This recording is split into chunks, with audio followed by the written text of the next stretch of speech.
This conference will now be recorded.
Predator packs can be terrifying, but even greater danger can come from solitary killers.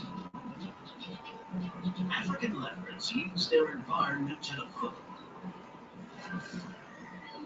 They may attack unseen.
This conference will now be recorded.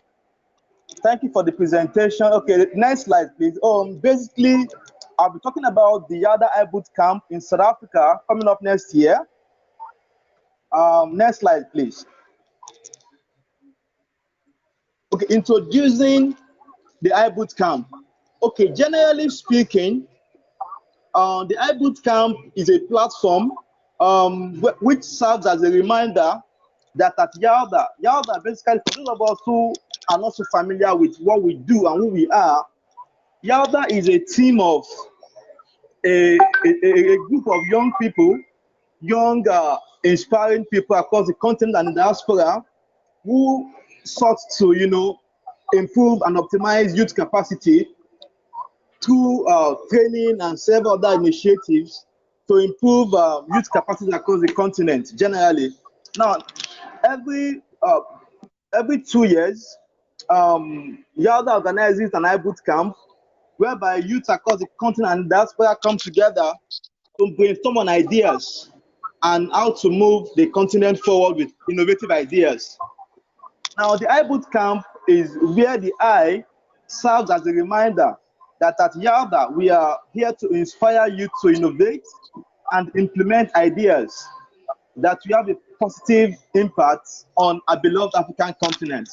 We are here today because we all love Africa and we intend to contribute to the development of Africa. That's why we are here. We so much believe that the iBoot camp has been serving as a ground to bring African youth together, as well as collate ideas to improve and develop the African continent. Next slide, please.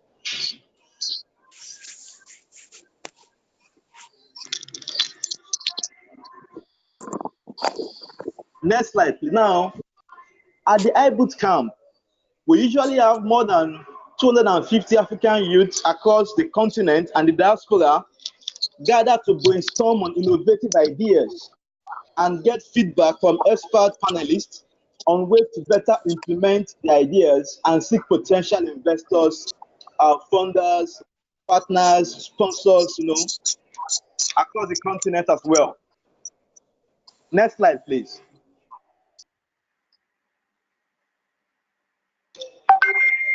Now, here are some of the highlights at the iBoot camp. Basically, we have keynote speakers, keynote addresses from leading industry professionals. We've had directors of central banks, CEOs, CFOs, of multinational companies speak at various iBoot camps. We also have plenary sessions on stay awake industry issues. Say for instance, as you know, as usually as a young person who is new in a particular field or industry, we may not really have an idea of what the industry expects. Now, at the iBoot camp, we bring industry experts, specialists in their respective field to talk about some issues, some germane issues that may be instrumental to refining the ideas that the young people might have and might be discussing at the iBoot camp as well. Also, we have youth cultural exchanges. Over time, we've had representatives from various countries. At the last iBoot camp, which was held in Rabat, Morocco, we had delegates from Zambia, from Nigeria, from Morocco, from South Africa, from Kenya, from diverse, from Botswana, from across the continent. Now, when we come together as African youth, we don't just come together to learn.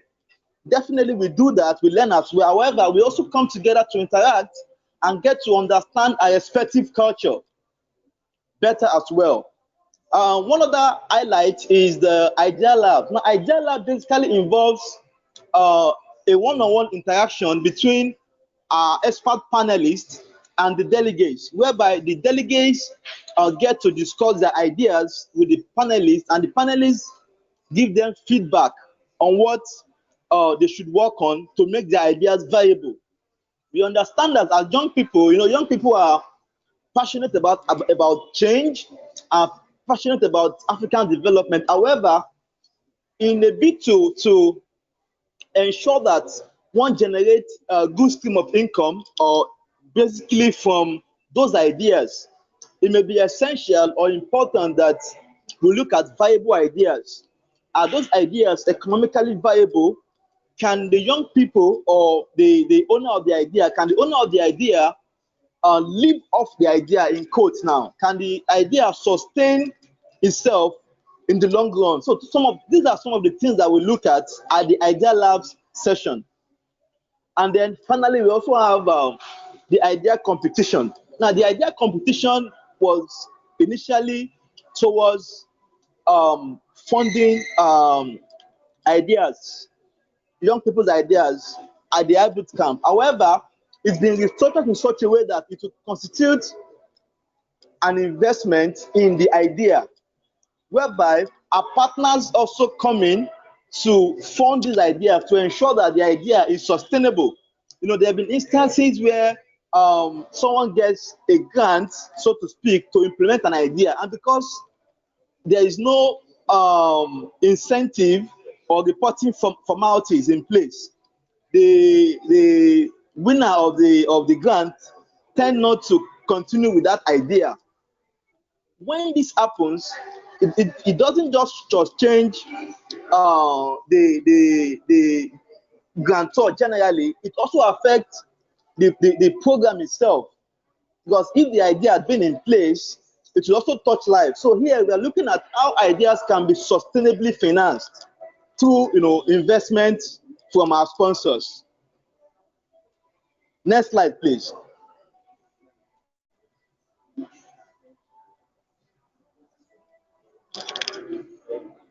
Here this is an highlight of our previous conference and iBoot camps. The first iBoot camp was held in, the first conference was held in 2006 at the American University in Cairo, where we looked at an African course in development, youth refining leadership. The main focal point of the first conference / iBoot camp was focused on youth leadership. Now, the second one was held in 2008 at the Makerere University in Kampala, Uganda, where we talked about overcoming obstacles on the continent and beyond. In 2011, it was held in Botswana with the theme Spotlight on Africa, Youth Owning Africa's Development Way. Here, we basically looked at the fact that, you know, as Africans, we need to own our story. You know, most times what we hear about Africa is from the Western perspective. So here we are developing a story that celebrates what is Africa, a story that celebrates us as Africans, as well as, you know, showcase our developmental strides to the global audience.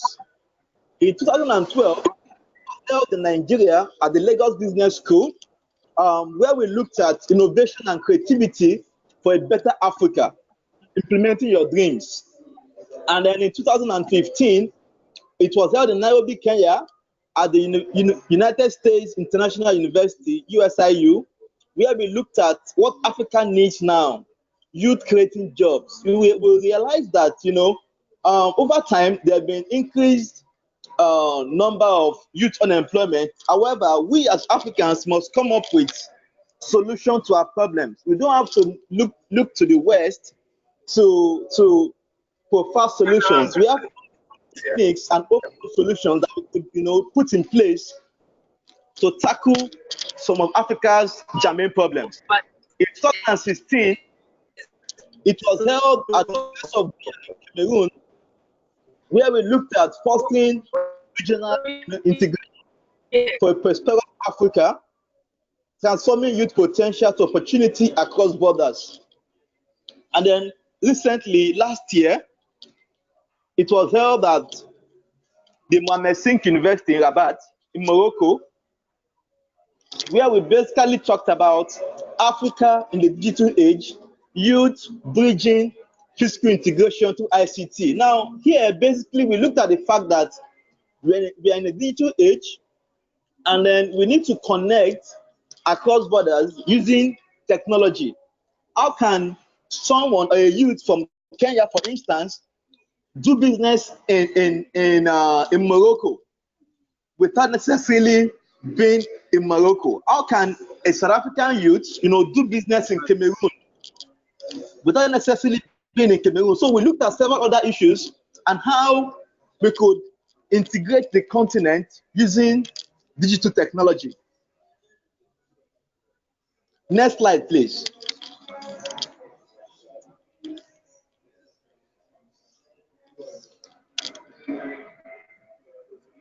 Next slide, please. And for next year, our next stop will be South Africa. So South Africa will be hosting us next year. I'm pretty much excited. I'm really looking forward to going to South Africa. I've not been to, the amazing country yet.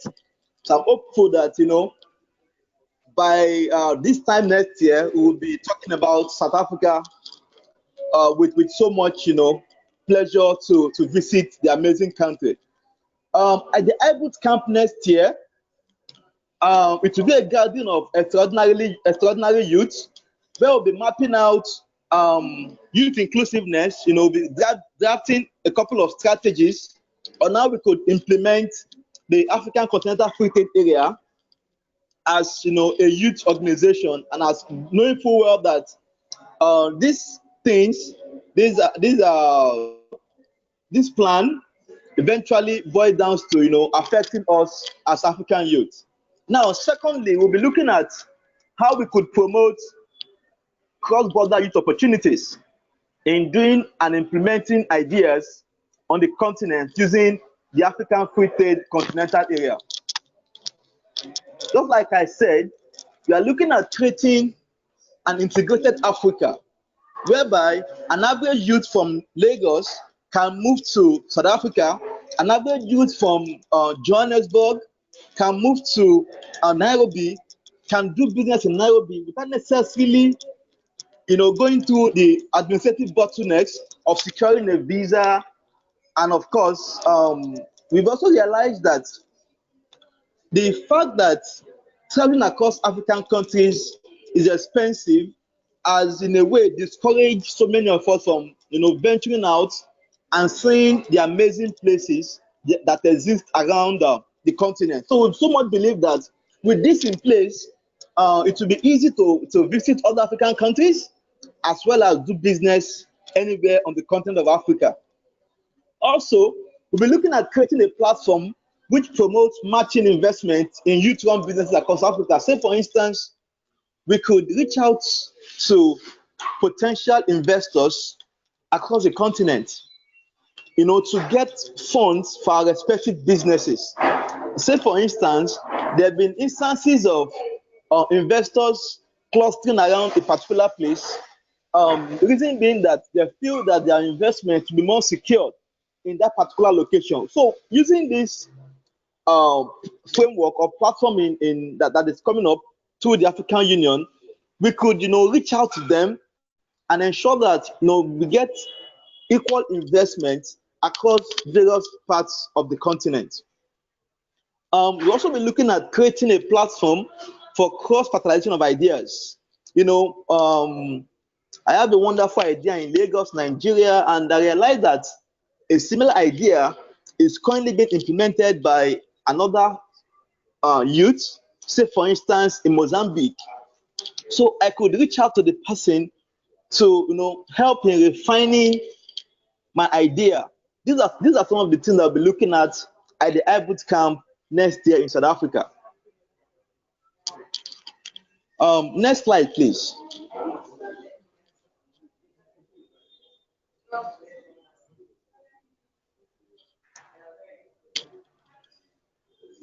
So for us as YALDA members, we need to start thinking of how to participate, at the iBoot camp that is coming up next year. So these are some of the things that we need to do.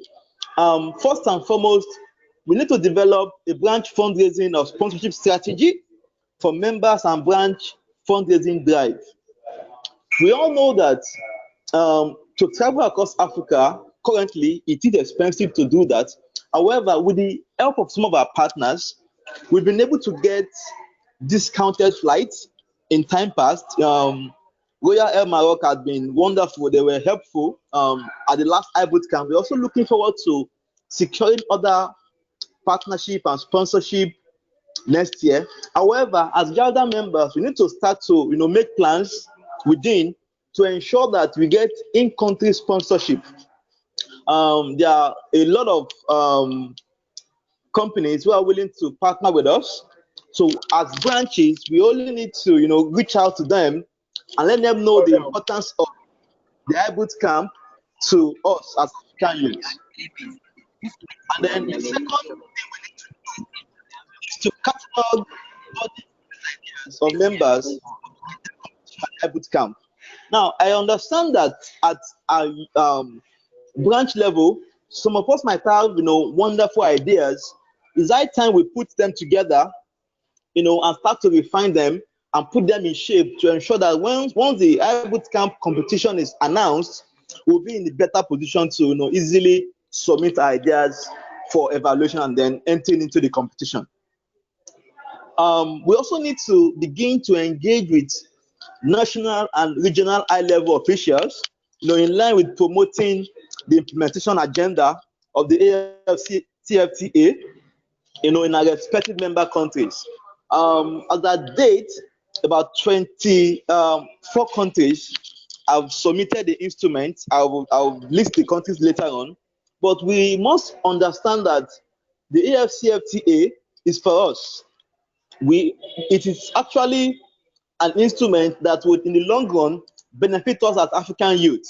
Say for instance, every country on the continent ratifies this agreement. Generally, utilizing the agreement, we can move across the continent without visas. We can seek investors across the continent. We can do so much. And then again, it would also help in reducing unemployment rate. There are some countries that experience low working capacity. There are a whole lot of things we could do utilizing the strength of the AFCFTA. And lastly, we would actively participate at YALDA competition and event towards selecting youth representatives at UNECA's AFCFTA event. Now, currently, we are in discussion with UNECA, and a couple of events will be coming up to promote the AFCFTA. However, for us, YALDA, to be able to send delegates there, we must be guaranteed or assured that whoever is going to represent YALDA would be proficient, would understand what the whole concept is about. So for us to choose such a person to represent us, we must be certain. That is why we put in place a couple of competitions, which I believe we will share the link. We'll send the link to us at the end of this presentation. Let's join. Let's send our entries. Let's read up on some of these things. I so much believe that with all these things in place, there'll be so much to look forward to, both at the iBoot camp and, of course, when the agreement is fully rolled out. The benefits are enormous, and I'm so certain that with the agreement in place, issues of free movement will be tackled. Issues of unemployment in Africa would also be tackled. So let's just come on board and ensure that we get these things done. So any questions? Do you have any questions so far from all that I've said before we move into the fundraising part? Thank you so much, Trix, for your very clear presentation. I think in the expense of time, I think we should go to our speaker. So now we'll hear from one of the architects of the African Continental Free Trade Agreement. He's called Richard Adu Gamifi. I'm so sorry if I didn't pronounce it well. He's currently an international consultant at the International Trade Center in Geneva, Switzerland. He has a keen interest in matters related to entrepreneurship, small and medium-sized enterprises, and he exhibits passion for youth involvement in the African Continental Free Trade Area Agreement. So please, Mr. Richard, you have the floor now.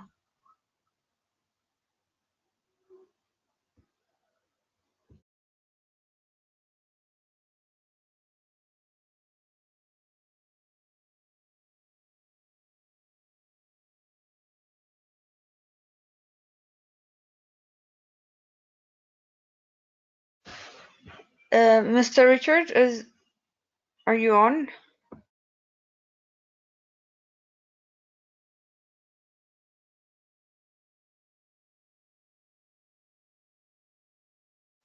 Mr. Richard, can you unmute yourself, please?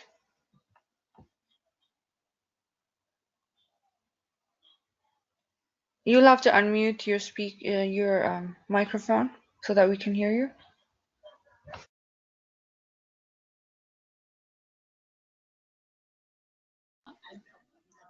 Hello, please, myself. Are you talking to me? I'm talking to Mr. Richard to unmute himself. You're talking to me?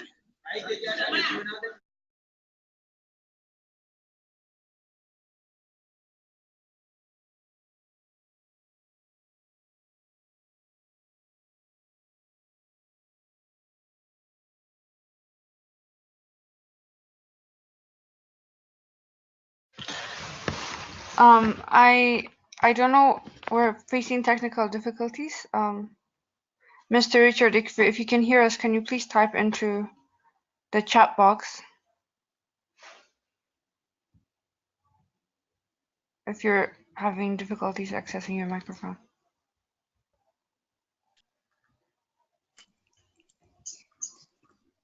Or can you unmute yourself so that you can go?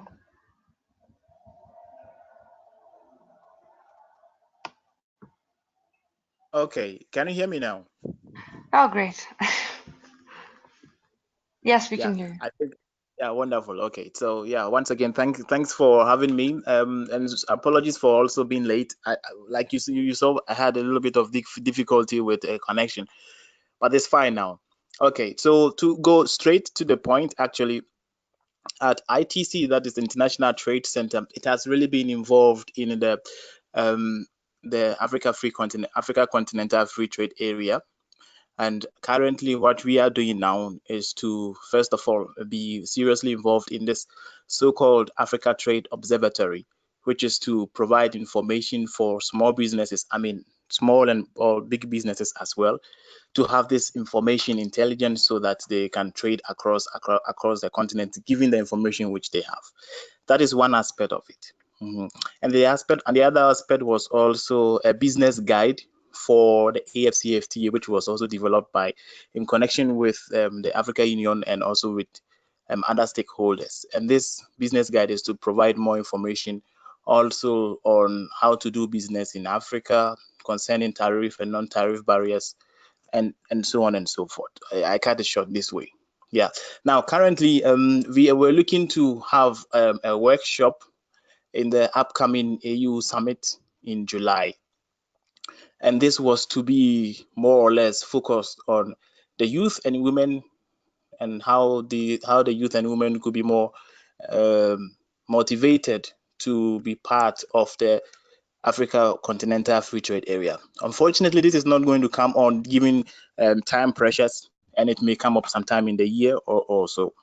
But I would like to say that ITC has been keenly involved so far in the AFCFTA, and it is continually making efforts to make sure that the knowledge, the strength of ITC is brought to bear for the AFCFTA.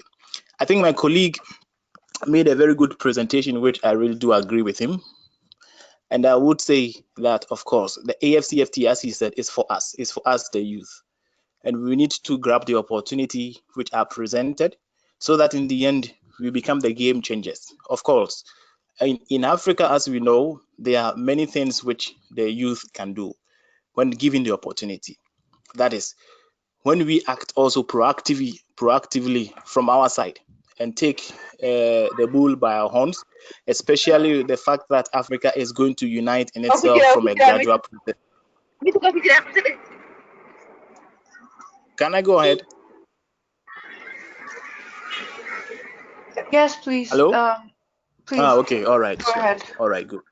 So I'm saying that, well, for us, yeah, for us in I Africa, want to interrupt you to remind other people to mute their microphones so that our okay. speakers can go on a speaker. Thank you very much. Go ahead. Okay, thank you, Betiana. And actually, so for us, the youth, one opportunity to which we can get, we can benefit from the AFCFTA, as I may say, is to see how different entrepreneurs from different countries. My colleague made allusions to, for example, having somebody from Nigeria going straight to South Africa to with ease to form a business whatsoever. I could say that entrepreneurs from different countries can use the AFCFTA and also based on e-commerce opportunities or e-platforms opportunities to come up with creative ideas and then create what I would normally call as born African or born continental businesses, such that these businesses are not particularly situated only in, say, Ghana, Nigeria, Ethiopia, or South Africa, but they are already made in the beginning for the continent.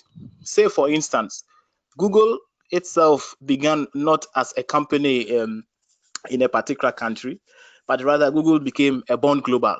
We know that when you use Google, you are already online, you are already on a global search. Yeah, such continental ideas, businesses will be beneficial also for the AFCFTA and for Africans in general. Secondly, we can use the opportunity to create more of regional value chains. What I mean by value chains is that one entrepreneur in one country can start production or supply. It can sell in another country. It can acquire different inputs from different countries, and then in the end sell this product or service across the continent. And such ideas are actually coming from the youth because the youth are more exposed nowadays to different ways of doing businesses and ideas. So the AFCFTA actually presents a lot of opportunities, though there will be challenges. Not that these challenges are not cannot be overcome, but rather we need to always devise new ways. We need to be innovative enough and with the backing of our leaders, be able to more or less conquer the continent for our own good. So at the moment, I will just simply end it here and say that the AFCFTA is for us, the youth, and we need to work proactively from our side to make it work for us. Yeah, thank you, Betiana. Thank you so much, Mr. Richard, for such an incredible presentation. And I really like the fact that you stressed on the importance of the African Free Trade Agreement and that it is for us and it's designed to make the youth benefit from it. So now I'd like to open the floor for questions from our listeners, from our attenders. So if any of our listeners have questions, here would be the time to unmute themselves and forward the question that they have.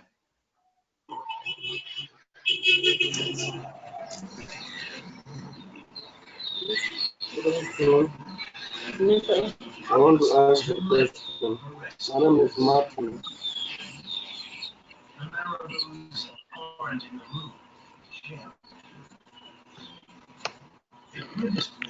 Okay, or you might type the question into the chat box.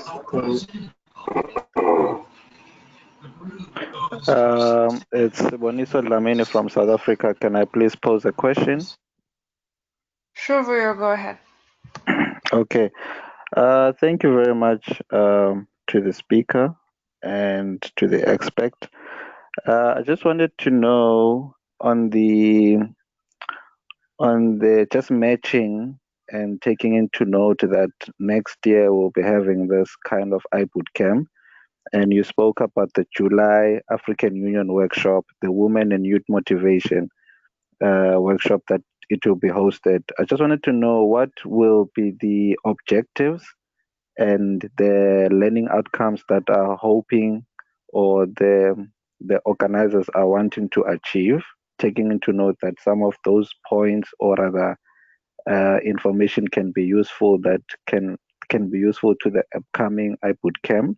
And then number two, the challenges that you spoke about or you highlighted, what are one of the main challenges that can be overcome, and what are the short, medium, and long-term challenges that the IFCTA Continental Trade brings, and how can the youth be involved in tackling them? Thank you so much.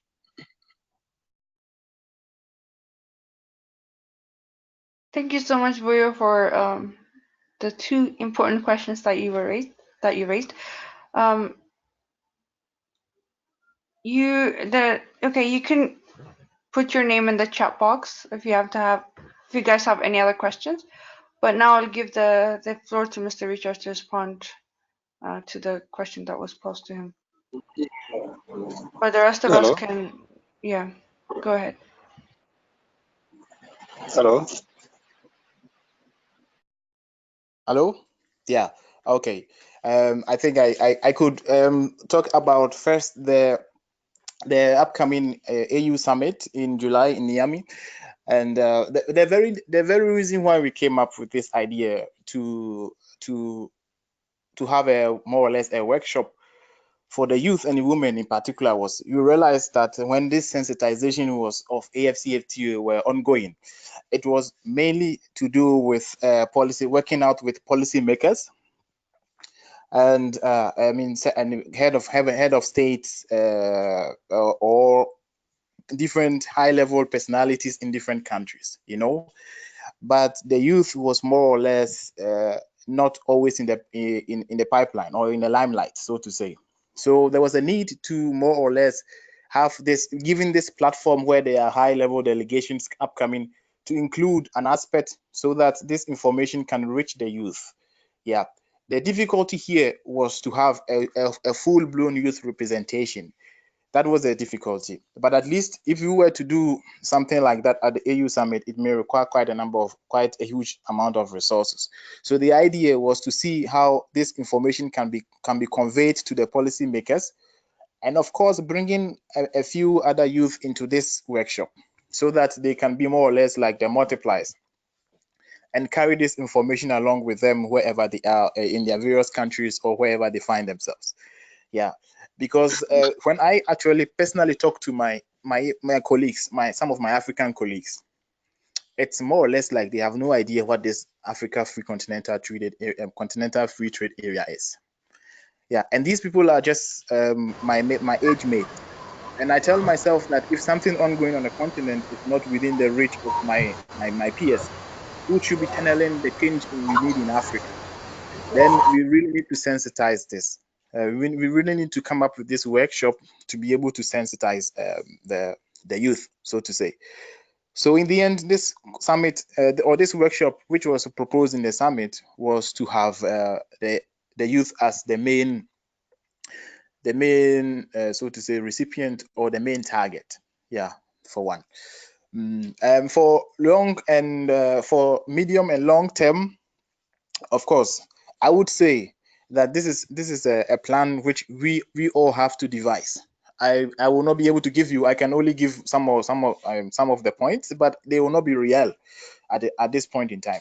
But it is up, I think it's up to us, YALDA, to be able to devise what we want to see for the youth in terms of the AFCFTA.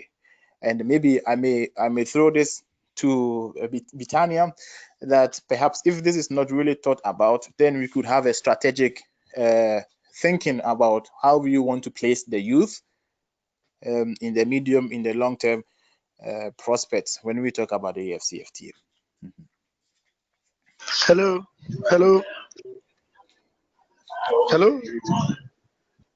Okay, thank you so much, Richard, for the answer. I think there are a number of burning questions being written in the chat box. I'm gonna call out John from Ghana to ask his question. And please be reminded that you should start with introductions with your name and where you come from before posing your questions. And then next to John, Naima should also tell us about the Global Startup Weekend that she organizes with Google. Okay, thank John. you, Britannia. My name is John Obwaba. I'm from Ghana. Thank you, Richard, for your presentation. For countries that have not yet ratified the AFCFTA, what will be the implication on this whole agreement? And are there any deliberate steps by your outfit and any other relevant body influence, I want to say influence because I don't know that word to use, them to rectify this? Thank you. Okay, so John, thank you very much for the question. Actually, in terms of countries which haven't actually ratified so far, well, this is what ITC and International Trade and the International Trade Center and the UNECA, United Nations Economic Commission for Africa, is doing. We are going around. There are a number of countries which have actually asked for or clarity on what the AFCFTA is. Yeah, so they're going around countries, meeting the delegates, the private sector, policymakers, a whole lot of people. They bring them together and then they sensitize them what it is. And I'm very happy to say that, I mean, Gambia in particular, you know, before ITC went there, Gambia was still quite unsure or not real about what this AFCFTA is. And then the parliamentarians sought to get to know more about this. And based on this information which was given, in no time, Gambia actually became part. Signed and deposited. The same also with Sierra Leone. Yeah.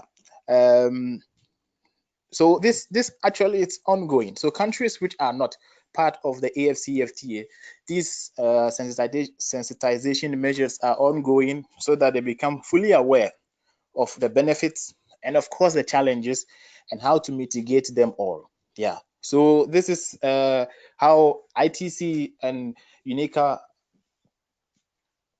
are trying to create awareness of what the AFCFTA is. I think now for countries which haven't signed, when it is launched, it will be for the countries which have, this single market, this process of single market creation will only cover countries which have signed. But with time, it will be then extended when the other countries they also sign. Yeah, but what I would say, John, in particular, is that we could also, in our own way, this is just on my own suggestion, we could also in our own way try to sensitize, post this information, get our peers in our own small way, do some of the workshops, sensitize our people so that they come to understand what the AFCFTA is. And then in the end, we have MPs. For example, John, in Ghana, for instance, we have the MPs, we have the district assemblies, we have different layers of government. We can get this information across gradually, and then it can become the mainstay. Because for me, I strongly believe that this is the only opportune time Africa has decided that now it is time for us to come together. We have seen this in 1963, it didn't work.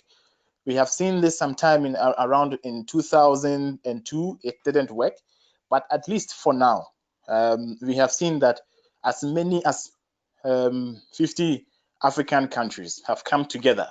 And now we didn't need the 50 countries finally to help us achieve this, but we only needed just 22. You see, so more or less, it is up to us gradually to sensitize this idea, this concept. We make it a reality for our continent, because like I said, we the youth still hold the grounds and fort. In the next 10-20 years, when our old guys are not there, we will be holding the fort. And when we don't have much information about this, how then do we go about it? Yeah, so I will still come back to the fact to say that, well, let's take the bull by the horns and then work towards it. Yeah, thank you. Hello. Who's speaking? My name is Stephen. Okay, Stephen, you have the floor now, and next to Stephen, Goldman will also pose his question. Okay, thank you, Mr. Richard. Listening to you also gives a lot of orientation of what the place young people have to play in creating corporations for enterprise between young people across African countries. And Chooks and every other know that one of those things we're doing currently is that I run a project that brings together young people across African countries who are using media to tell stories stories about corporations, stories about businesses, stories about enterprises. And I think that this is a project like the July conference that you're speaking about. It's also, we shot a documentary that brought together young people from different African countries, from different regions, sharing best practices of how they build up the business and how they can cooperate together. It's a 1 hour documentary, which we feel like we can also see a way of creating more sensitization for policymakers.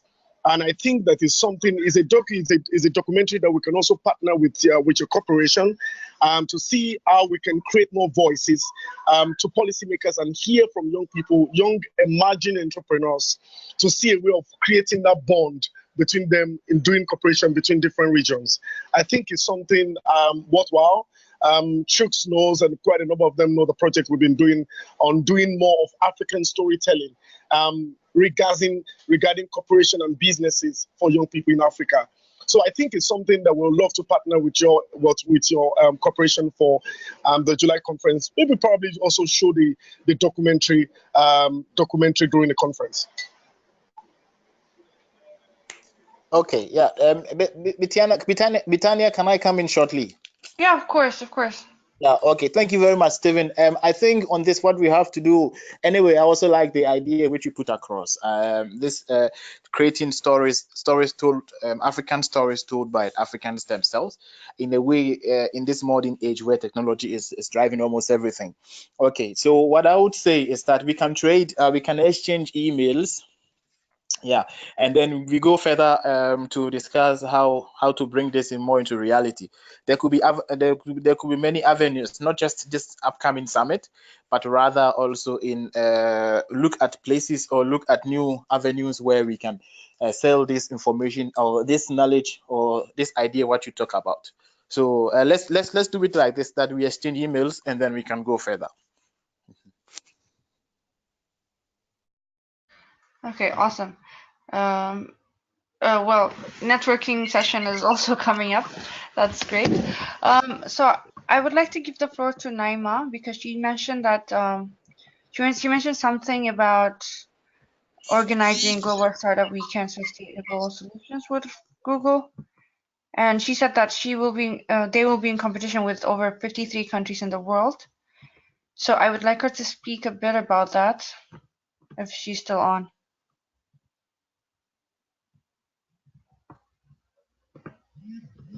Okay, Naima. If you're on, please unmute your microphone. If not, then I'll go to Goldman. Awoku Goldman wanted to ask a question. Hello. Yeah, please go ahead. Yeah, can you hear me? Yeah, we can hear you. Yeah, this is Goodman from Ghana.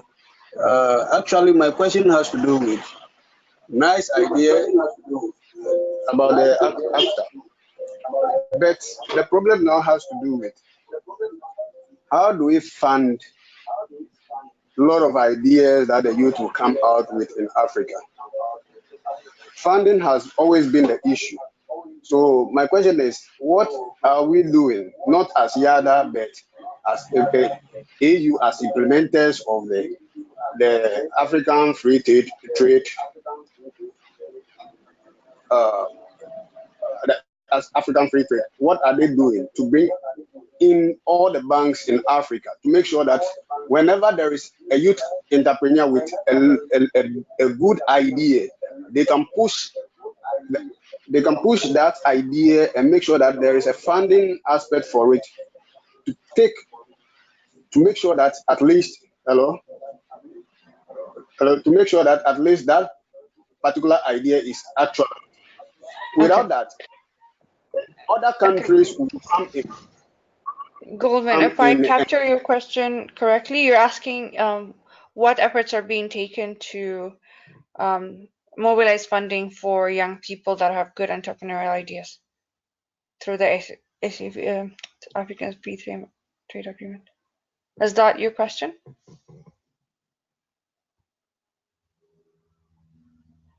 Yeah. Okay, Richard, do you want to respond to that? He's asking Okay. about Yeah. funding for I think here I can come in a bit. This question is a little bit beyond my, but I will still try. You see, I'm also one of the, so to say, mentors of the Tony Elumelu Foundation, which is a very big entrepreneurial foundation in Africa, which supports a lot of entrepreneurs, and it has ambition to create the next generation of entrepreneurs for the African continent. Yeah, you know, I think that here the issue of funds, it's always something critical, but I think that linking it to YALDA, we can come up with our own ideas, our own proposals, and given that YALDA has a bigger leverage of network across the continent, given the people who are involved, yeah. When we come up with such ideas, when we are able to create these proposals, and we can approach, for instance, the African Development Bank through the AU and see what measures could be done. Yeah, particularly the AFCFTA itself does not have funds for supporting the youth, because the AFCFTA itself is more or less an agreement where different parties now have to subscribe to.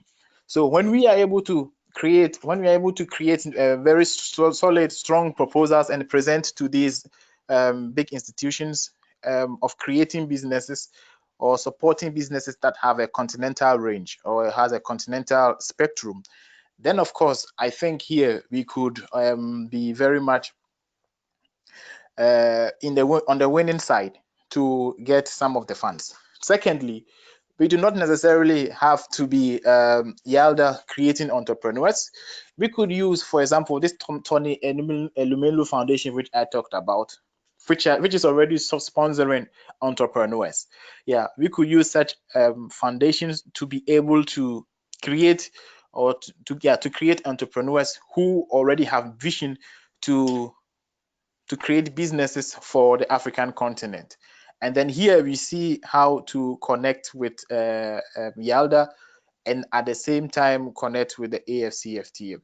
So first, my point will be that we need to come up with very clear, sellable, competitive proposals and approach the African Development Bank or the Africa Export and Exim Bank, the big players who can actually help us scale up in no time.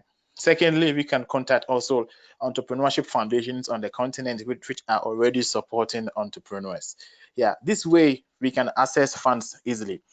In that case, for Goldman, you know that if you go to the bank in Ghana now, easily to ask for funds to start up a business, it might be quite tough because the bank might ask you for some information you will not be able to provide, and the money which you are probably asking the bank will not be able to provide for you. So there will be some kind of asymmetry.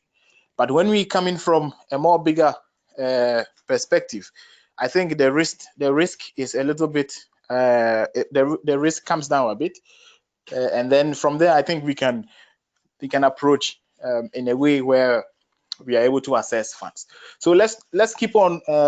I don't know what at the moment YALDA has in terms of funds generating or in terms of access to finance, but I think that there are still ways where through proactiveness we can access funds by creating our own proposals which allow us to access the funds.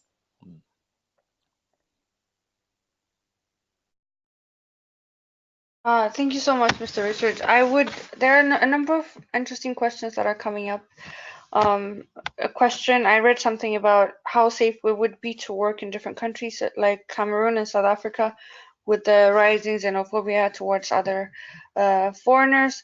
And also there was an interesting question from John from Ghana saying that expressing his concerns whether or not this AFCFTA was rushed because a lot of African countries they don't look very ready to implement.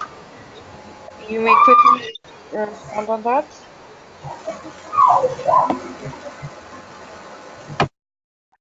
Okay, should I go ahead and perhaps have a direct response to what John said?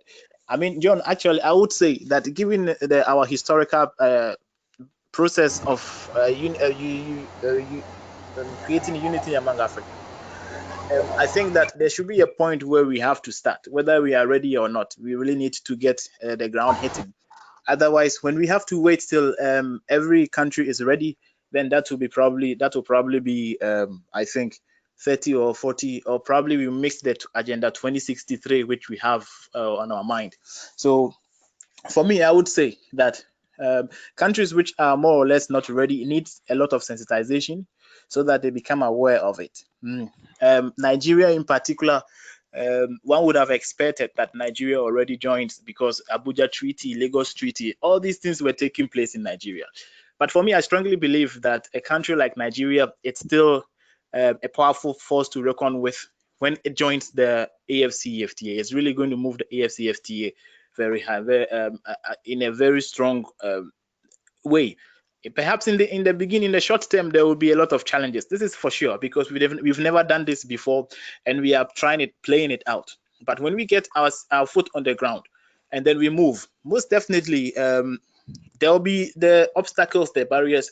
But once we put our feet to the ground, we will know where to overcome the barriers or where to take them away. But if we are still to stay and say that some countries are not ready, I'm afraid we will still be where we are when we haven't taken any step then. Yeah. So John, I think here we might be a bit pragmatic to see that at least for once, African countries decided that it is time that we come together, which for me is the key message I get, and that sends a lot of signals. Okay. For the issue of Cameroon and South Africa, indeed, yeah, this is a real big thing. For this one, I'm a little bit uneasy as to how to answer this question because of xenophobia in South Africa or somewhere else. Yeah, but I think this will require some kind of an institutional approach, and also cultural orientation, so to say. Yeah, perhaps this could also be inserted into this sensitization missions where the ITC and then the UNECA or any other organizations are undertaking when they go through workshops for different countries. Indeed, I should say that when it comes to cultural orientation, it is not a one-off thing which can be done, because some things have been ingrained in people's mind for too long a time, and to ungrain this, so to say, or to degrain this is quite a Herculean task. But all said and done, it is something which is not impossible to do. So for someone in Cameroon and for someone in South Africa, most definitely it will be difficult working together from a geographical point of view, but it will not be difficult working together from a technological or a virtual point of view.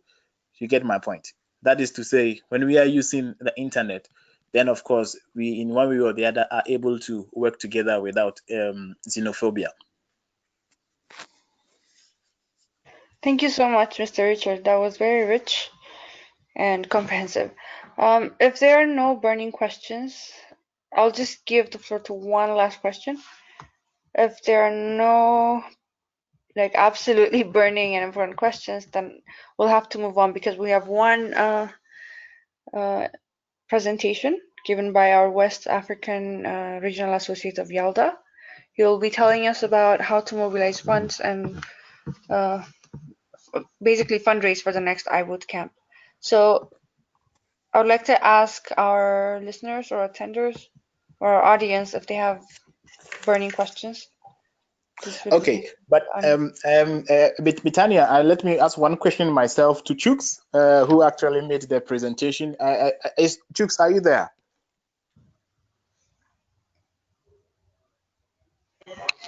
Yes, I am here, Mr. Richard. You can go ahead with the question.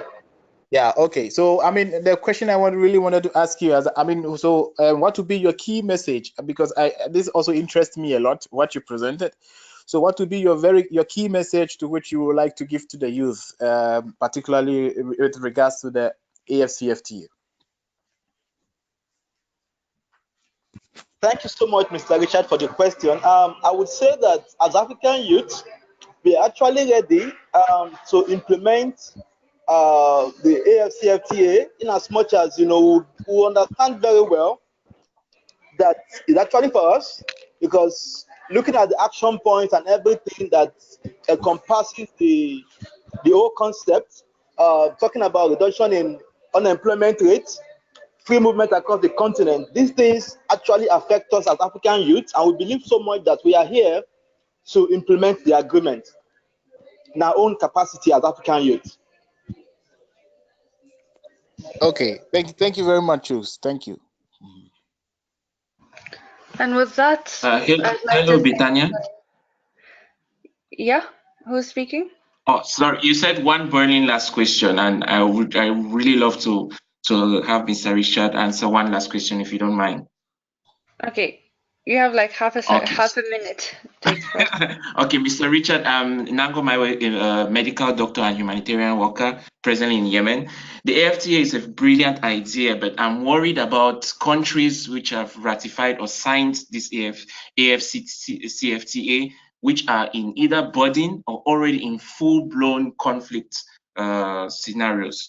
Was this taken into consideration when planning the AFCFTA? And if so, what measures do these African countries have, to plan to mitigate the problems that inherently come with conflict and trade uniting? And there's definitely a correlation between the internal political system of a country and how much trade that country is going to happen. So how did they manage this? What did they do about this? What is the plan? Okay, I mean, Mawo, thank you very much for this. This is a very interesting question. So far, I would say that the AFCFTA is actually not just conflict areas, but I would rather extend it a little bit to say more or less countries which are not economically in good shape. Actually, good.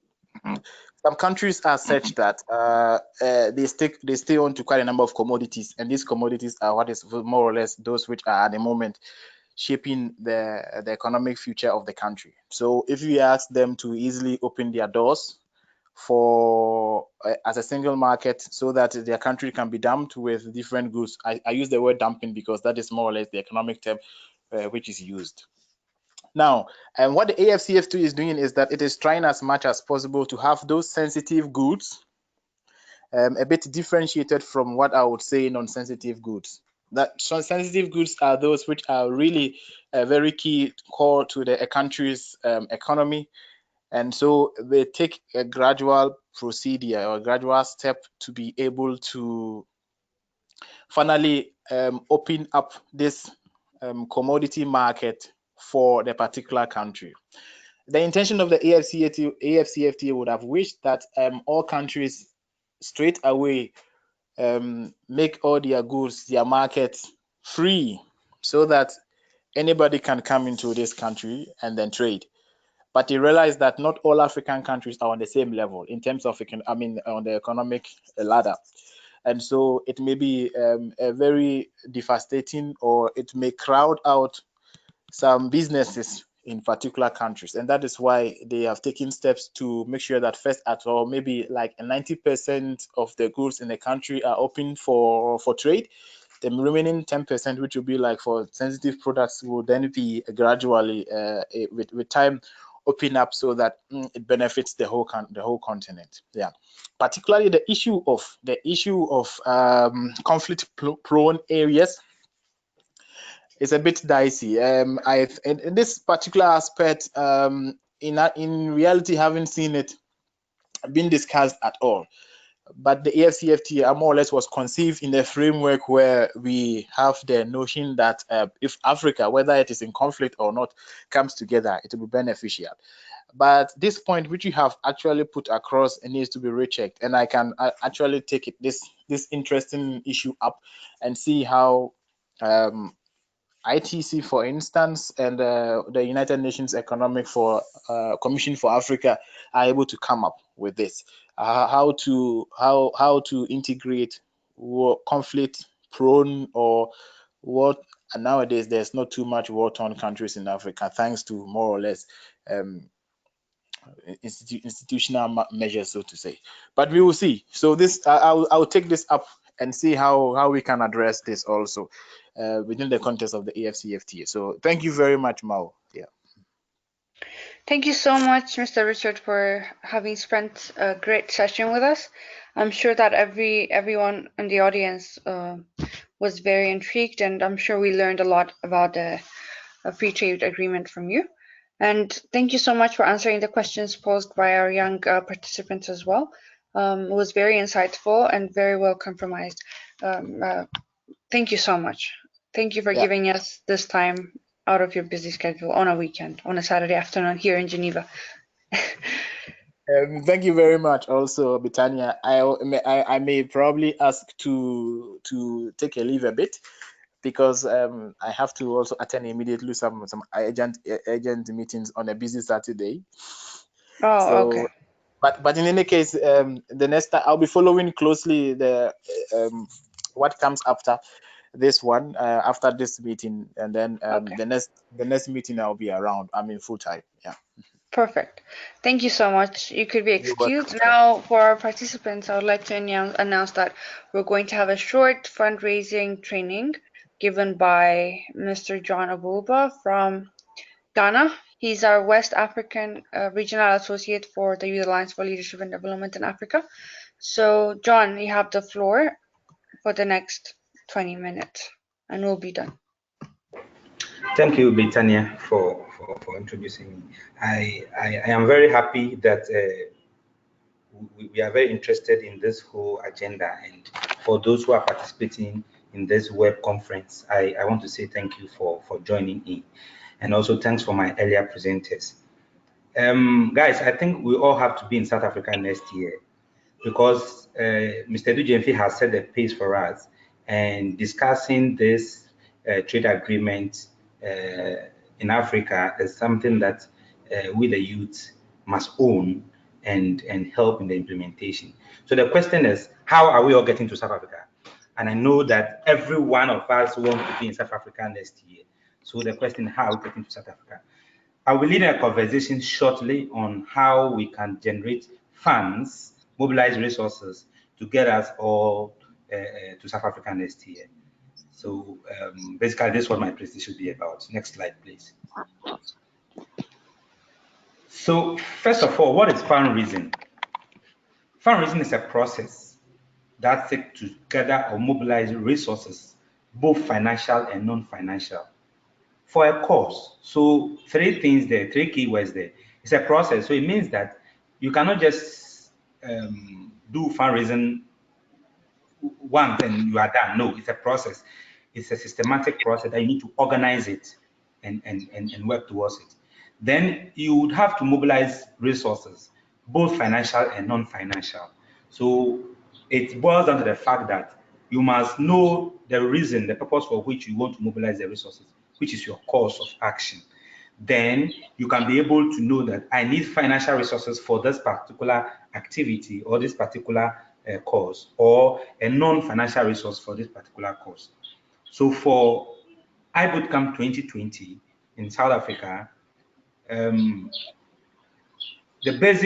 of the basic expenditure lines that members will require as registration fees, your accommodation, your travel expenses, and all that. So you must be able to categorize and know what resources or how am I going to mobilize resources for these various expenditure lines. Now, be mindful that fundraising is a process and that you must be very innovative. It's not an easy task. You can approach a donor and who didn't accept you instantly, but you will need to be persistent and do a lot of follow-ups in fundraising. Most at times, when people are mobilizing funds and then they get in touch with the donor and the person or the donor institution is not very responsive or accommodating, then they get discouraged. No, in fundraising, you must be very persistent, consistent, and then you must do a lot of follow-up. So I want to reiterate that it is not an easy task at all, and that's why it involves planning. Now, institutions prioritize their spending. So when you are going to mobilize funds from an organization, don't always expect that they will just grant your wish for you. No, sometimes your request gets back to an institution for them to replan. So you should have this at the back of your mind that institutions have their own plans in terms of the expenditure lines, and your request for support may not necessarily fall in line with them, but with persistence and follow-ups, you can get there. Next slide, please. Now, what are the options available for us as YALDA members to get to South Africa next year? Next slide, please. So there are a number of options. These are not exhaustive. So these are just few of them that you can help us start thinking through number of options that we can use to raise funds to get to South Africa. We have corporate sponsorship. And so as YALDA members or as a branch, so I will be using the case of a national branch of YALDA and then a university branch of YALDA. So for any of those branches, you would have to first identify corporate organizations. And the fact that we have set the pace that in 2020, our iBook Camp will center around the Africa Continental Free Trade Agreement. You would also have to identify organizations that share in the same vision and then approach them. So you first have to identify these organizations, corporate organizations, and then get to them with your proposal for the iBoot Camp. Now, don't depend so much on using the internet. Try as much as possible and be physical in your approach to those corporate organizations. So all corporate organizations have social responsibility components of their spendings. So you must be able to identify what this corporate organization loves to spend on, their track record of what social interventions they've been supporting for the past years. This will guide you to be able to package your message to specific corporate organizations to support you. So you need to be specific. I need support in terms of air travel. I need support in terms of registration fees. I need support in terms of accommodation to be able to participate in this iBoot Camp, where we'll be discussing Africa Continental Free Trade Agreement and so you must be able to convince them so that they are able to identify why they should support you, your branch, or as an individual to get to Morocco. Next slide, please. Sorry, to get to South Africa. Now, aside corporate institutions, you can also identify prominent individuals. So prominent individuals who are passionate about trade, continental trade in Africa, free trade in Africa, entrepreneurship in Africa. So you can identify these individuals, these prominent individuals, and package your information to them. So you must be able to map out this interests. So what are the interests of the individuals that we have identified? And would they be interested in this topic? Would they be interested to sponsor us or someone to get to South Africa discussing this free trade agreement and all that? So you must identify the interest of these prominent people and then approach them. And also, you must be specific in your requests to them and very precise, and know why you are going there and what outcomes you intend to bring from participating in the iBoot campaign in South Africa. Next slide, please. Now, another innovative way you could raise funds as a branch is to develop T-shirts and sell out for people to buy. So you can, as a branch, for instance, at a university branch in Mohammed V University in Morocco, you can say we want to develop a T-shirt and we brand the T-shirt going according to the YALDA International Branding Guidelines. Then you sell out this T-shirt to members and non-members who buy, and then you are able to mobilize some resources, some returns from this T-shirt. Mindful, don't go print T-shirts that will cost you more than the revenues you are getting out of a T-shirt. But you must be able to draw your budget well and know that they are selling this certain number of T-shirts, and at the end of the day, they will be able to realize this amount of money to be able to support this number of people to South Africa. So in your fundraising approach, you must know clearly how many people are we raising funds for and for what purpose. So not just raising funds for a branch, because YALDA is a membership organization, and so you must be very clear as a branch that in our branch we have outstanding, we have say 50 members in good standing, and so we are mobilizing resources. Maybe not all the 50 members would love to be in South Africa, and so you must be very precise. Sometimes also raising funds determines someone's participation. So you must be very clear on this and know that we are mobilizing resources for this number of people for this particular expenditure to participate in the iBoot camp. So T-shirts can also help you raise funds a lot.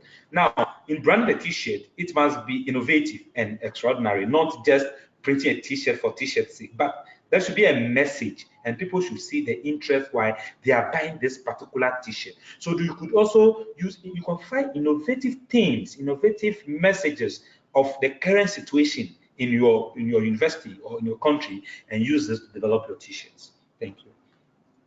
Next slide. Now, crowdfunding. Crowdfunding, it's one of the ways you could raise funds individually or personally to be able to attend the iBoot camp.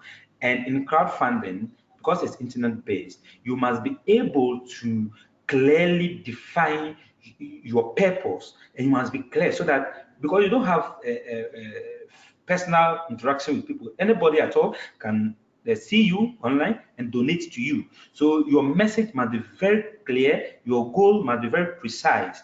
And so I want to participate in the iBoot camp. I have a business idea that will promote trade, continental trade in Africa. And so I want to participate in this iBoot camp to present this idea and get feedback. And this is the project I want to implement. So you must be very clear, and people must see the reason why they will give to that cause. So with crowdfunding, this is the basic guidelines that you must be very clear and precise in what you put, and must be catchy. What you put out there must be catchy so that people can donate to you. So this is more or less like a personal level fundraising, and individuals, YALDA members can use this. YALDA members or non-YALDA members can use this to raise funds to attend the iBoot camp. Now, another option available is to organize fundraising events. Look, you are organizing an event. The event talks about something else, but you have at the back of your mind that this event is purposely to raise funds. You can have a dinner where the objective is to mobilize resources to attend the iBoot camp. So there are a number of events that you can organize. From games to dinner and eating competitions. These are innovative things you can do. Even at your branch level, you could even organize eating competitions. You can organize dancing competitions. You can organize games, and people pay to participate in this event. You can also invite people to come sponsor this event. You make sure that at the end of the day, you are making enough gains to be able to support your members to get to South Africa next year. So as a branch, both at the university level and at the national level, you should come out with a plan to organize an event purposely to raise funds. And not any event. Some events have the potential of raising enough funds than others. So you must look at the event. Which event is it likely? You map out your budgets, your plans, and all that, and see which of these events can help us to raise a lot of funds to support our members. Think like business people. You know, if you're raising funds, you must think like business people. You must not think like a beggar. Excuse me to say, you must not think like you're on the begging side, but in mobilizing resources, you must make an offer, and the offer you make is that people must benefit from donating from you. And so when we are organizing a fundraising event, it shouldn't be like people must benefit for attending that event. You see, you can even use your event as a platform to advertise for businesses. So these businesses can participate in the event and they get advertisement from the event. So this is another way you could use to mobilize resources. Always bear in mind that in organizing an event, because some events can be expensive, you need to develop a budget for it. Next slide, please. Now, we have other long-term fundraising options, which is like grants.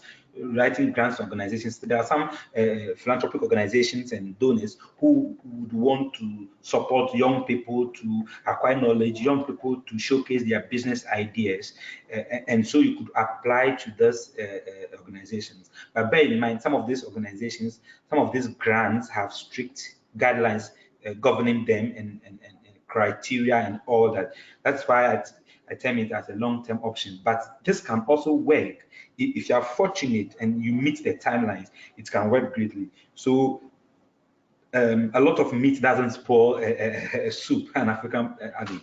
So you must, as much as possible, try and identify grants available on the continent who have special interest in supporting young people to present ideas, to gain knowledge, and to so identify themes around these grants and apply to them, and they can be of great support to you getting to South Africa. Next slide, please. So, like I was saying, you must identify the organization, you must develop your concept and a budget, and what the organization intends to benefit from them sponsoring you, or you benefiting from the grant. Next slide. Now, how do you build and nurture potential prospects? You know, all your donors are prospects, like there's prospective donors. And so how do you keep them and how do you nurture them so that a donor can support you in South Africa, can support you on another course? So I will just take us through some guidelines and some principles governing that. Next slide, please. Now, you must, there are 11 steps listed here. They are not inclusive of in itself. You must have the purpose for which you are raising, you are mobilizing support, or you are asking for support. You must determine your target audience. Your target audience, whom am I going to talk to? Who will be interested in my idea? Who will be interested in paying my registration fee to South Africa to participate in this iBoot camp, talking about this salient intercontinental free trade agreement? And so you must be able to determine your audience who will be interested in what my message. Now, then leverage personal relationships. You see, in fundraising, someone can even refer someone to you. So you shouldn't think that you have all the networks of your own. Now, use your available networks to spread the message and to get connected to other people. So, for instance, like Mr. Edujemfi Richard has just presented, and Daniel from I've forgotten, my gentleman from Nigeria was asking how they could come in and do a presentation. And so Richard was asking him to get connected to him. You see, you could use available networks to be able to mobilize a lot of resources. This is what I want to do. So whom do you think will be interested in supporting us? So use your networks. Now, you develop an offering. So the offering is that once you support me, this is the benefit you have. You support, you pay registration fees for 10 members at our university branch to South Africa next year, and then we get you a slot in something at the event, talk about your product or your service or your organization, or we feature you on our Facebook page and all that. So, but before you give an offering, you must make sure that the offering is accepted per the YALDA organizational procedures. Then at your university level, you could come out with your own offering. For instance, if a telecommunication giant, for instance, MTN, is sponsoring your registration fee to South Africa, then maybe they could give you their T-shirts, or they could get something out of the support they are giving to you. So you must have an offering for every fundraising, every bit of fundraising. You must have an offering, and that's what will engineer people to support you. Now, understand the sponsor's motives. So, like I said earlier, every institution and every organization has its own plans and policies and spending lines. So you must first of all, when you identify an individual or an institution that you want to approach for support, financial support, you must understand their motives, what they do, Why do they want to support you? And why would they support you? Would they be interested in supporting you? So there should be some background check on these organizations. Then you craft your message. You do a lot of follow-ups. You meet their sponsors' goals. So some sponsors will go into some terms with you, and you must make sure that you obey the terms and you go according to the terms agreed upon. Deliver what you promise. So when you promise a donor or a philanthropist organization or someone that when you support me, I'm going to do this ABC, make sure for purpose for nurturing potential prospects, you must make sure that you deliver what you promise. Then be positive. When you are going to raise funds, you must be positive that I'm going to get this support. I'm going to get this support. Don't be, oh, no, they will turn me down. No. You are not begging. Bear in mind, in fundraising, you are not begging, but you are mobilizing. And in mobilizing, you must have an offer. You must make an offer, and you must let people share in your vision. So don't see yourself as a beggar, but someone who is mobilizing and raising funds for a positive cause. That's why you must have an offer. Then say thank you. Don't forget to always say thank you when someone donates to you. All right, next slide, please.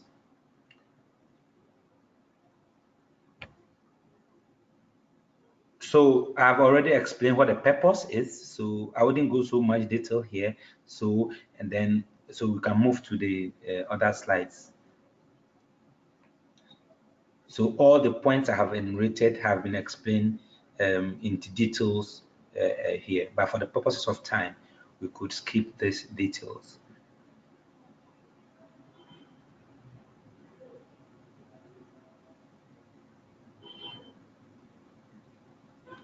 All right, so let me dwell a little bit on follow-ups.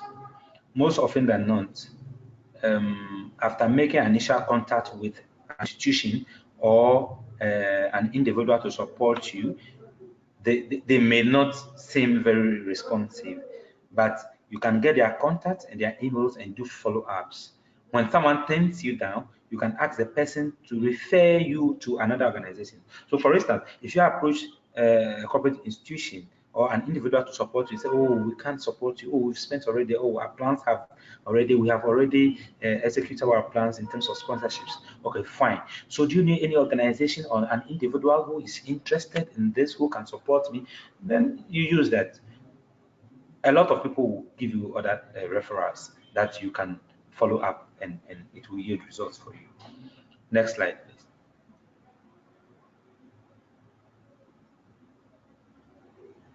Hello, Bitan, next slide. Okay. Next slide, please. Next slide. Okay. So the other last aspect we will be discussing now is how to approach the fundraising tax. The fundraising, like I said earlier, is a process and it's a tax, and it must be organized and planned.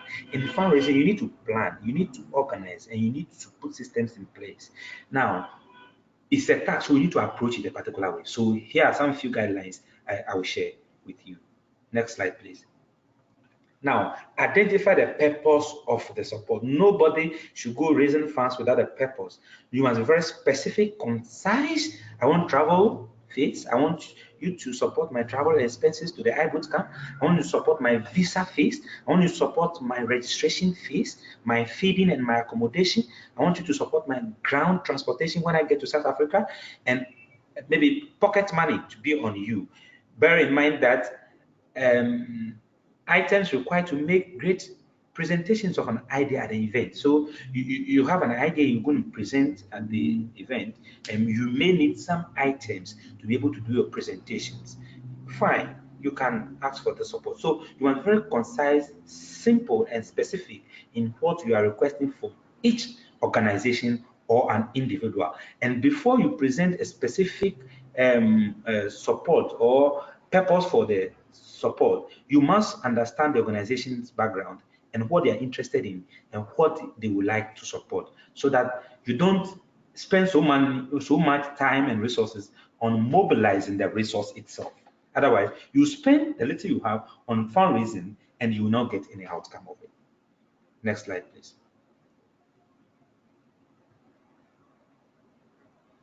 Secondly, you need to identify your target. Whom am I going to talk to?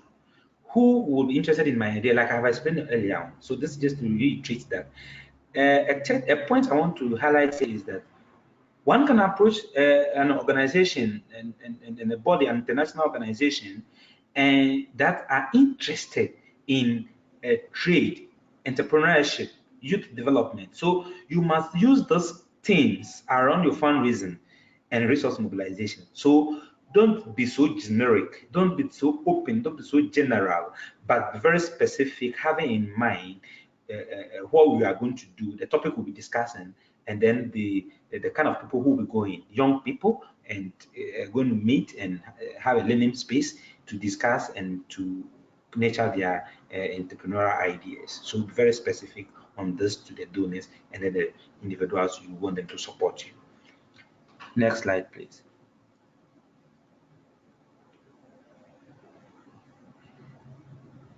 You need to develop budgets. Every fundraising action or activity must have a budget. And because this is very important, because people spend the little they have on fundraising and they don't get anything in returns. So the budgeting will also help you to know which options are practical and which fundraising options are feasible for our situation. So first, you need to develop a budget, for instance. So if you want to use T-shirt as a fundraising option, develop a budget in terms of how much T-shirt printing, how much will it cost to do the printing, when we sell the printing, what the number of people we are targeting, we are expecting to buy the T-shirts, and what will be the gains. If we are using a corporate sponsorship, what are the what institutions have we marked out? Where are these institutions located? Who and who will get there, will be involved in going. So your movement, your development of your packages and all that, follow-ups, all this must reflect in your budget. So every branch developing a fundraising plan must have a budget attached to it. And the budget will guide you to make sure that your fundraising has a gain but not a loss. Next slide, please. Now, you must develop a proposal. So whether you're meeting an individual or an institution, you must have a proposal. The proposal is not a bulk document, but a simple proposal. And some key things must be in there.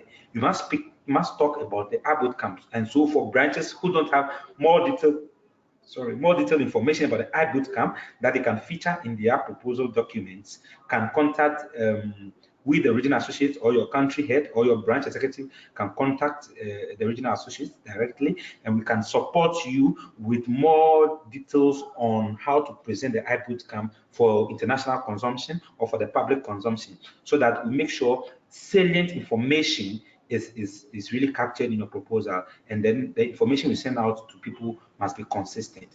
Then also you must indicate who is coming to the event. You see, some people would want to showcase their organizations or their product or their services at a forum where they know that a very high level of officials will be attending. So you must also get back to the YALDA to us to give you some insight as to who and who will be attending the bootcamp, and you could feature this in your so for instance, Barclays Bank Nigeria can say that we want to support registration fee for 5 members, having in mind that at the bootcamp, well-renowned individuals and international organizations are going to be there to hear that Barclays Bank Nigeria has supported 5 members in terms of their registration fee to get to South Africa. So your proposal must have some key information: the bootcamp, what we'll be doing at the bootcamp, the space we'll be providing for young people at the bootcamp, then who are coming to the bootcamp. Then avoid requesting cash if you can ask for non-cash. So most institutions would not love to give you cash, but would love to give you non-cash. So for instance, if this is just an example, for instance, if an airline wants to support your flight, don't ask for cash, but ask for direct discounts or something like that, like YALDA have been doing in the past years for its sponsorship package in terms of air tickets, not cash. Most people wouldn't want to give you cash. So resist from asking people to give you cash. When you study the organization, know what the organization does, and so ask for non-cash where relevant. Ask for cash where also relevant. Thank you. Next slide, please. Now, you must develop a fundraising schedule. You must develop a fundraising schedule. So what are the timelines? In fundraising, it must be time bound. And so when the fundraising is time bound and is scheduled, you can monitor and you can do follow-ups. You can assess and you can review, and you see at a point in time how much resources has come in, how much have we spent, how much have we spent, and how much have we gained so far. No, let's change strategy. Let's replan. Let's a whole lot. So every fundraising activity must be scheduled and must be put within a time frame, must be planned, so that and assign responsibilities. Who is doing what? Okay, you are developing the concept note of like our proposal concept note that will be given to sponsors. Okay, you should map out organizations in your networks, then contact other networks too.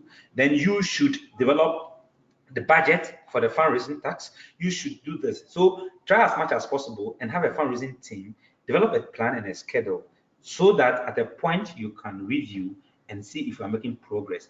You must have at the back of your mind that you need to secure your funding to be able to decide that you are coming to South Africa or not, because registration will be rolled out earlier than time, so you can be able to register. So fundraising needs to happen as early as possible so that you can plan for the camp. Next slide, please. So as I'm concluding, try and raise funds, mobilize resources, do fundraising as an institution rather than as individual. That's not to say that individuals cannot raise funds or cannot mobilize for the IPOD camp.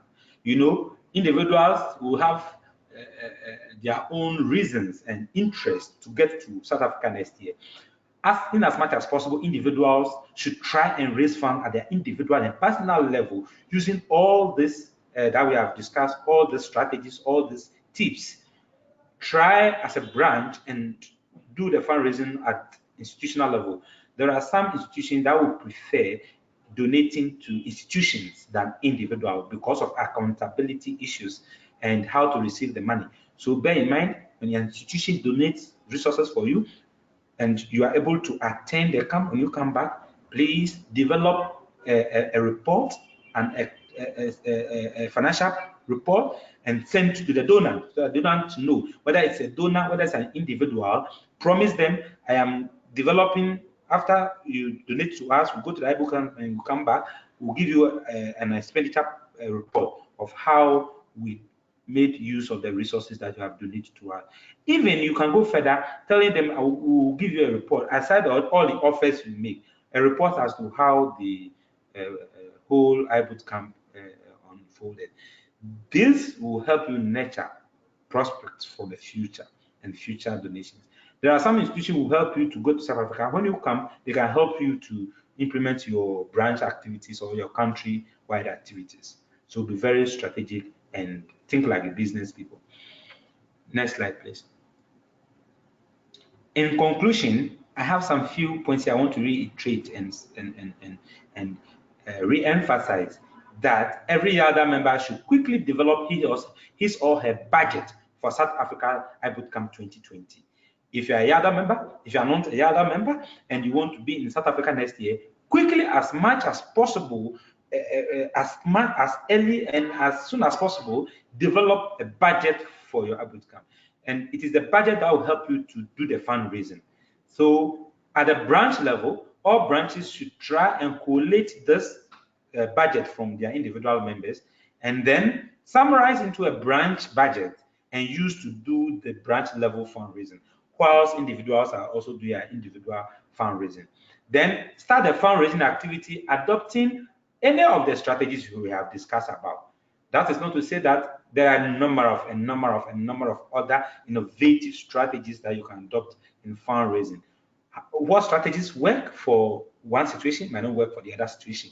So try and be innovative in your approaches. Then remember that fundraising needs lots of follow-up and persistence. Try and justify your cost, why you need the support, and then the impact of your participation in the program to the sponsor. So the sponsor should have clearly why you need our support, what role you'll be playing at the camp, at the iBoot camp, and then what will be the outcomes from the iBoot camp. The sponsor must know this, and once people get to know this, they'll be interested in supporting you. If anyone says no, do not give up. In fundraising is like selling. People will say no. People will say no. Remember that people will say no. Have it at the back of your mind. Don't complain. When people say no in fundraising, don't complain. Do follow up. Maybe you didn't carry out your message well. Maybe you are not so specific in what you want.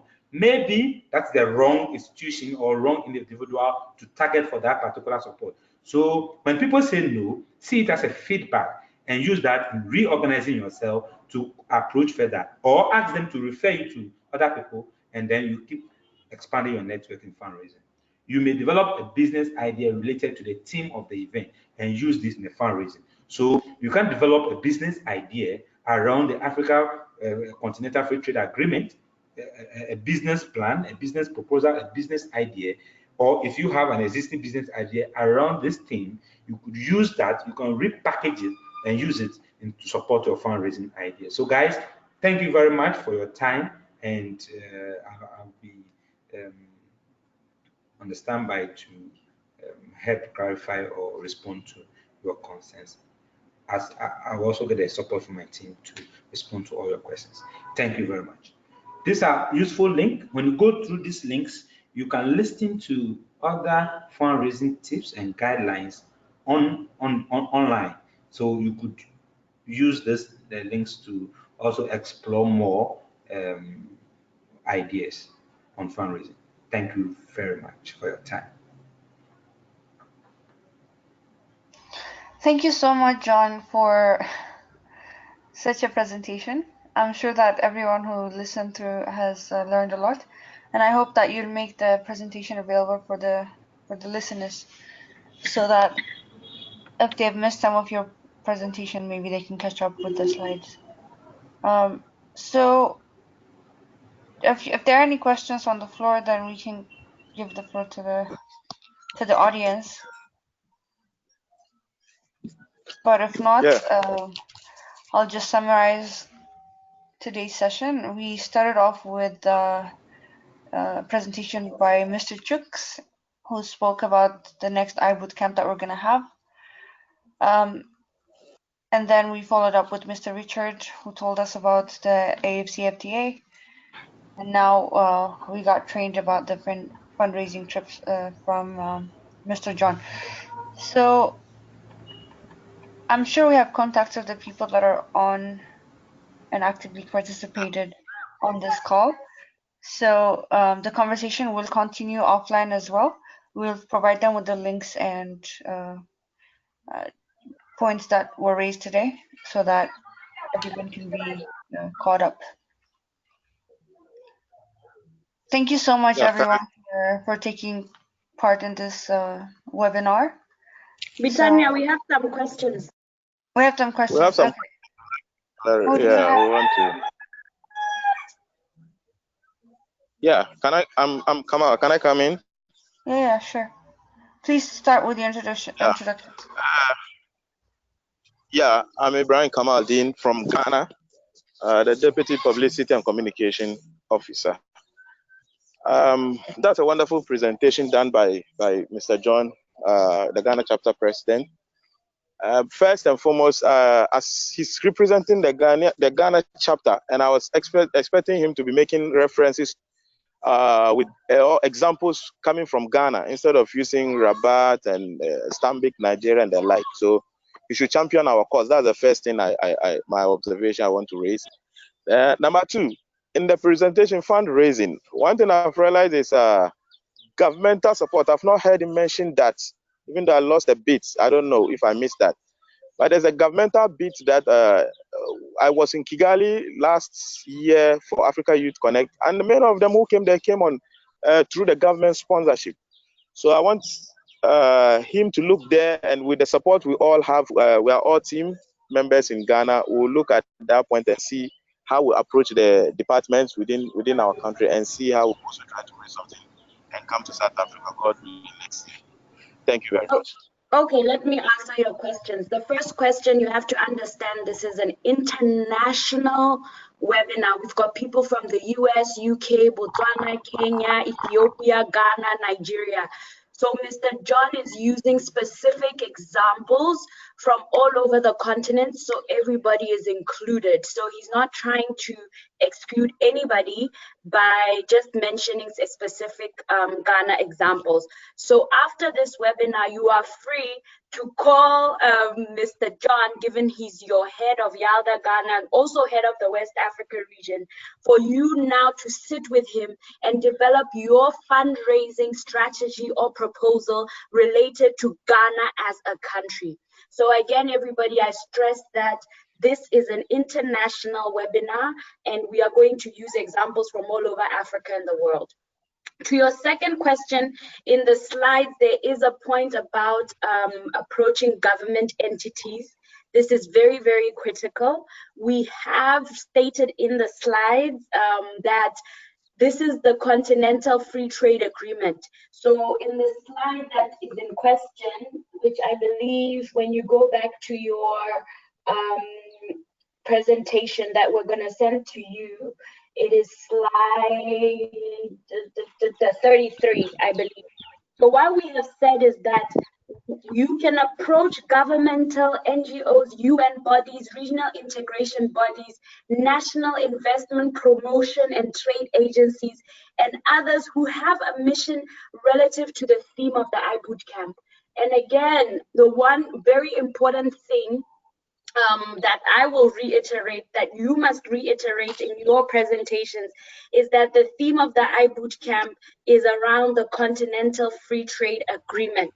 And so if that is the case, then these institutions, government bodies, the Ministry of Trade and Investment, for example, the Ministry of Youth, you know, and like I said, the national investment promotion and trade agencies and the regional integration bodies, they are key in your fundraising strategy, and they are key that you involve them as early as possible, because trust you me, they're going to be very excited that there's actually something like this happening. Thank you. Thank you. Please, can I come in? Please, can I come in?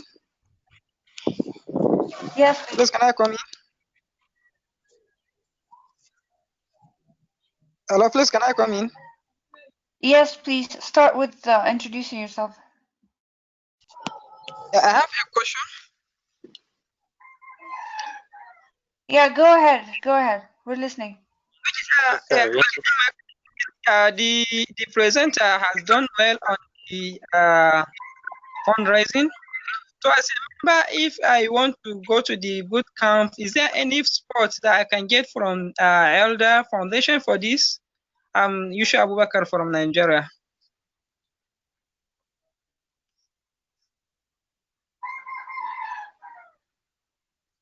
Yeah, I'm done. That is my question. Sorry, did you ask if you can get funding from our organization? Yeah. Bukamo, may you answer on that?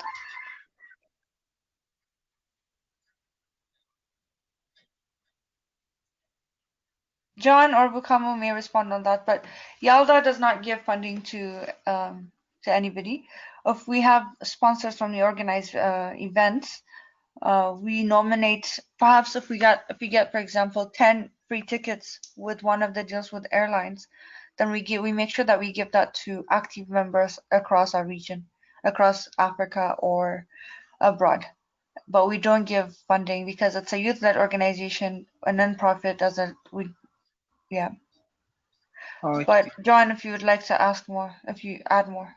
Yeah, so what I also want to add is that you can contact me. I will link you up to YALDA Nigeria so that you can join the team there. What we do is that we provide capacity building in fundraising to support members to be able to mobilize at their branch level. So we'll link you up to Nigeria, YALDA in Nigeria, so that you can work with that team to help you raise funds to attend the camp. Thank you. Okay, thank you. Thank you. Do we have any more questions on the floor? We have 4 minutes left to end the session.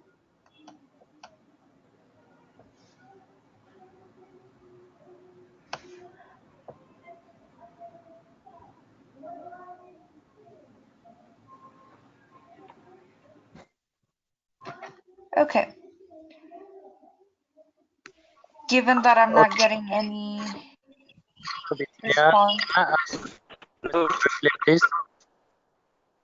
Okay, Andrew, go ahead. Okay, thank you. Yeah, Andrew. My question is this. You know, there is this spirit of the spirit of unhealthy rivalry between African countries. How do we work to ensure that this comes to an end? To have a very conducive business atmosphere for upcoming entrepreneurs and business people, to make sure there is this good relationship among African countries for business to thrive. Take for instance, we just had a question from someone from Ghana who was criticizing an example that was taken from Nigeria. That is not healthy for us. So how do we ensure this kind of issues don't come up in the future? Because there is just one example. With what we're seeing in South Africa and some other countries, there are Africans against Africans. You know, it's very terrible. So how do we really work to ensure we bring an end to this? Thank you. John, did you catch any of the parts? Oh no, it was faint. I think he was just referring to the same Continental. I mean,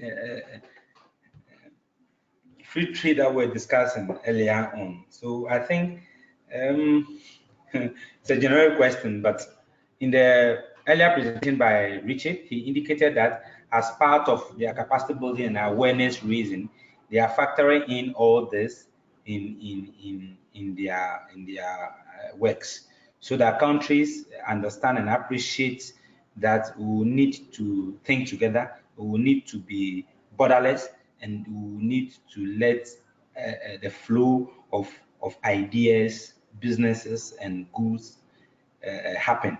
So I think it is a challenge that we are having on the continent. But with all those agreements and all these spaces we are creating for engagement, we hope to minimize this. Thank you.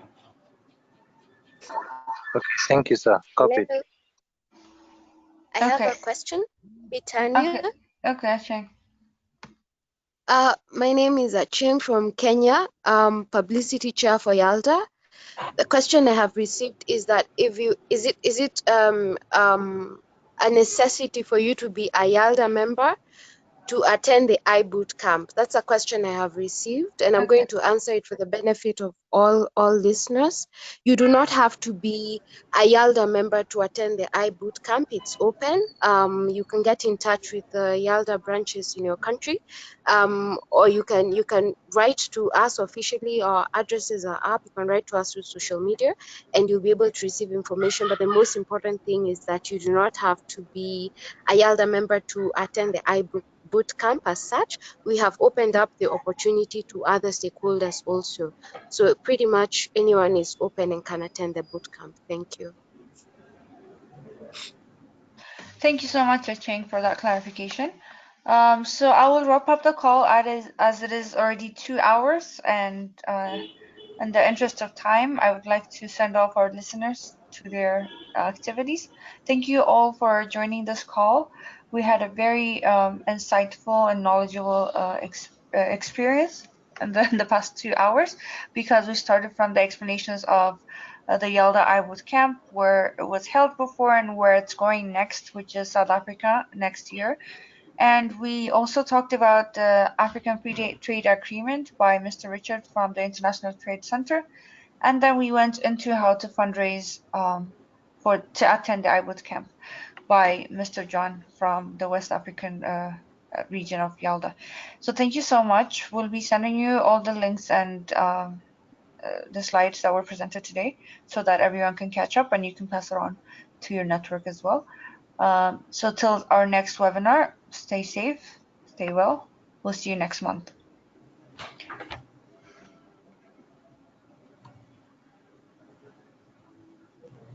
Hello? Hello? Yes, please. I just closed